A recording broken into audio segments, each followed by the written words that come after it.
Tambo even advised the then ANC President OR Tambo on the challenges they are likely to face in implementing the Freedom Charter. Let's take a listen at President Thabo Mbeki sharing his fondest memories of Castro. It's a sad loss of a towering figure for people who were engaged in struggle, in revolutionary struggles, because Fidel was really a great inspiration to all of us.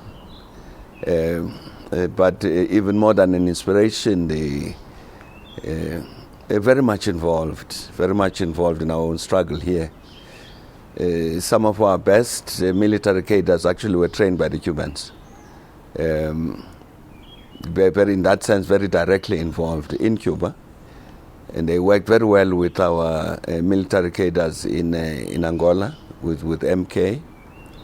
And so I'm saying very, very supportive in that sense. So it's a great loss for all of us. But of course, we've all of us, I'm quite sure, been very concerned about this because he's been ill for quite a long time. And dreaded this moment when this notice, this announcement would come. For the Cuban people, of course, I know with all these times that we've been in Cuba, you could see the very close attachment of the population to Fidel because of what they'd done to remove the Batista regime, to resist the American pressures, and really to say to the Cubans, you Cubans, you've got a right to determine your destiny, and we must do that. Which is why the Americans always failed to remove the government of Cuba or to do all of these bad things they wanted to do there. It's because the Cuban people were very, very fully behind that leadership that was provided by Fidel and others. And of course, we are tied very much by these bonds of struggle with the Cubans. And for us, of course, as South Africans, the other thing that we will never forget is are the numbers of people that the Cubans lost in Angola when they went there voluntarily because of their understanding of the importance of that struggle to defeat the apartheid forces in Angola, the importance of international solidarity, and the need for the whole of Southern Africa and indeed the continent to make sure that Angola was able to defend its independence. And therefore, as you'd recall, the defeat of the South Africans in Angola led very directly to the independence of Namibia, which also led very directly to our own liberation here in South Africa. So I'm saying that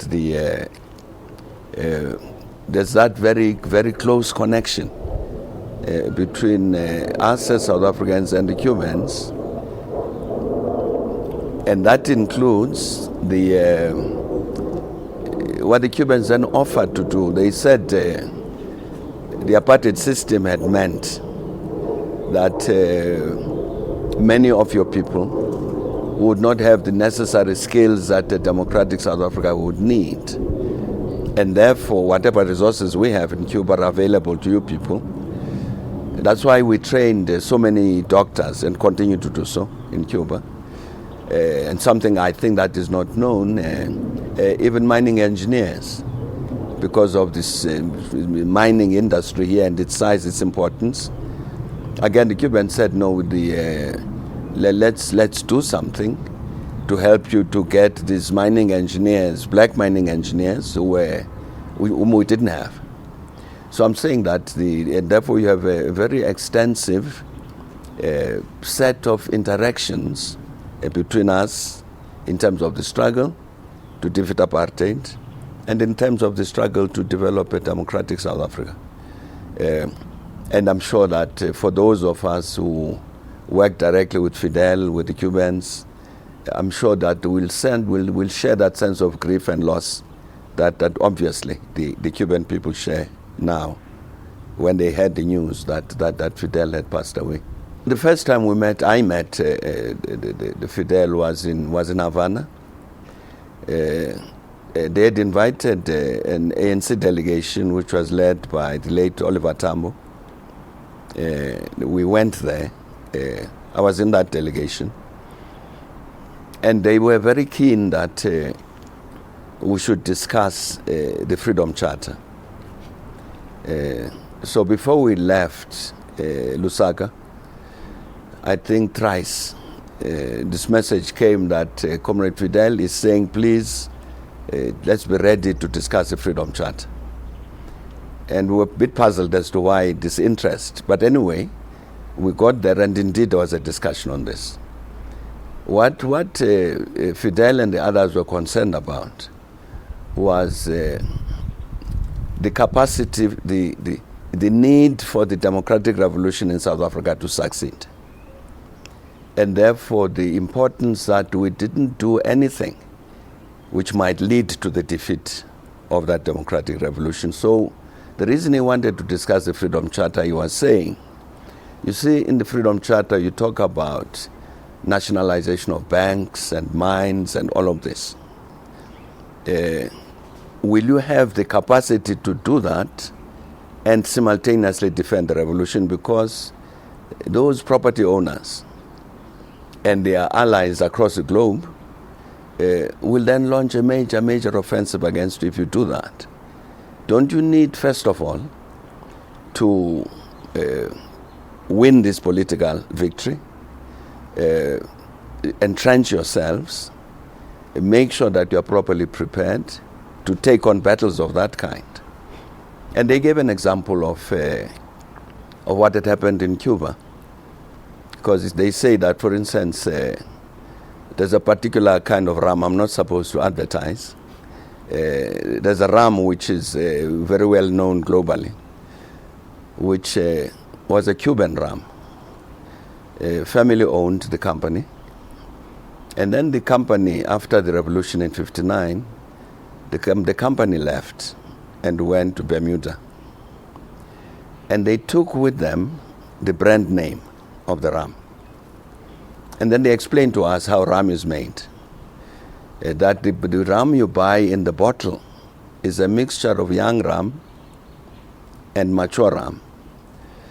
Now, mature rum is rum that you put in these kegs to mature there for 5 years, 10 years, and so on. Then you mix it with young rum. That's what is in the bottle of rum. And they said that, you see, the family left for Bermuda. They couldn't take the kegs. So what they then marketed internationally was, in fact, young rum. And the real rum with that old name was a rum that was still being produced in Cuba. But because the brand name had been taken away, they couldn't market it using that brand name. And so they lost the market, and they said, look, this was the result of our inexperience as young revolutionaries. And when that happened, they actually then dashed off to Spain and registered all the brand names for the cigars. They registered them in Cuba. So that even if the families that produced those cigars left, the brand names would remain Cuban. So they were giving this as an example that, you see, you can't foresee the problems you are going to have. And they said, for instance, you people talk about taking over the mines. How many mining engineers does the ANC have? And we said none. So he said, well, you are going to take over these mines, and then you are going to ask take the Anglo-American mines, and then you are going to ask them to run them for you. Does that make sense? So that kind of discussion, because as I say, they were very interested that the democratic revolution must succeed, that we must handle it in a manner such that it's not threatened by anybody, and that when we're strong enough, properly entrenched and so on, then we can tackle these other problems. So, but I mean, this is the kind of interaction that we would have with the Cubans, because they felt very much part of our struggle, and didn't think that a matter like this, they should not interfere because it's an internal affair of the ANC, that this is a common matter which we share as comrades in arms, and your revolution is our revolution. We'll give you whatever we can and support and all that, but let us together defend it. You know, that kind of interaction. So we'd have lots of discussions of this kind with the Cubans. there are people there in Cuba, of course, who supported the Batista regime and were part of that establishment. And when that Cuban Revolution succeeded in '59, those people naturally who were with Batista left, or those who remained were opposed to the Cubans. So I don't think it would be surprising that you would get that. Went to the United States, and of course the United States was very, very concerned that you would have a Cuba 90 miles off their coast, which is a revolutionary Cuba, which was communicating a message, first of all, to Latin America, that you don't have to submit yourselves to this dependent relationship between yourselves and the Americans. You can be truly independent and determine your own destiny. The Americans didn't like that.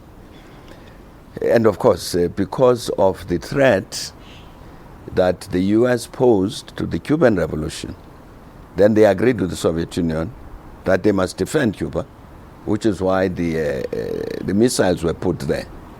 Nuclear missiles were put in Cuba by the Soviet Union. It was in defense of Cuba. It was not to threaten the Americans. But of course, the Americans got frightened with all of that, and did, as you recall, in the end, those weapons were withdrawn, but on condition that the Americans undertake not to do another Bay of Pigs, another attack on Cuba. So, but I mean, if you remember, Sophie, if you look at the international standing of Cuba, in reality, the one country that was hostile to the Cubans were the US. Many of the Western countries did not adopt the same position. Canada, even Canada. Canada has had very, very good relations with Cuba for many, many years. A close neighbor of the US, the Europeans, the Spaniards, and so on.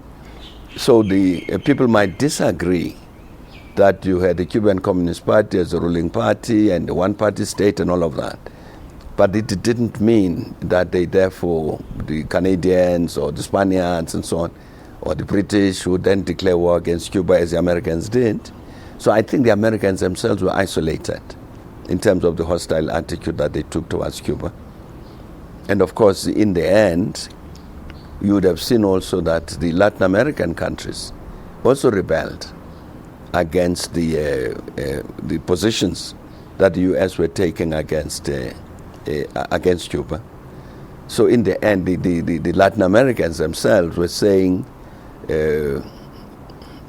we want a Cuba Libre, let the Cubans decide their own future, and it's not for the Americans to decide.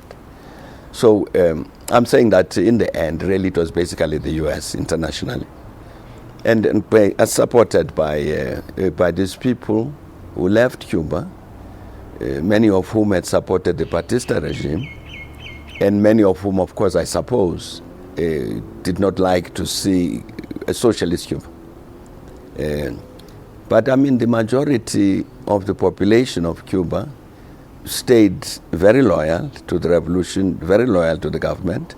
And I'm saying that's precisely why, over all of these years that the US maintained this position of the isolation of Cuba, that they never succeeded to get to see the government of Cuba overthrown. It's because basically the population of Cuba supported the government. I think President Obama was correct.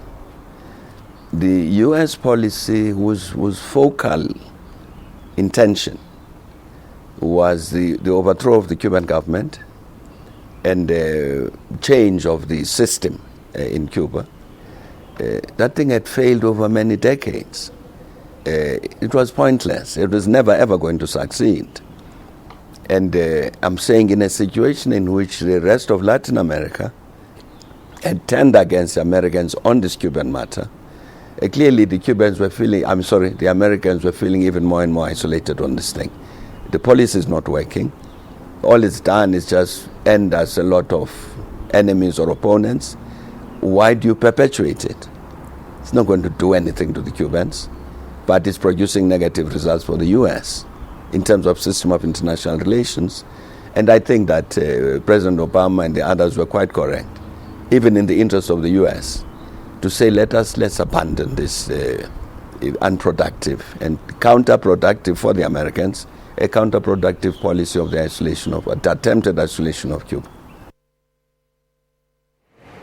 The government is expected to send a delegation to former Cuban President Fidel Castro's official funeral next weekend.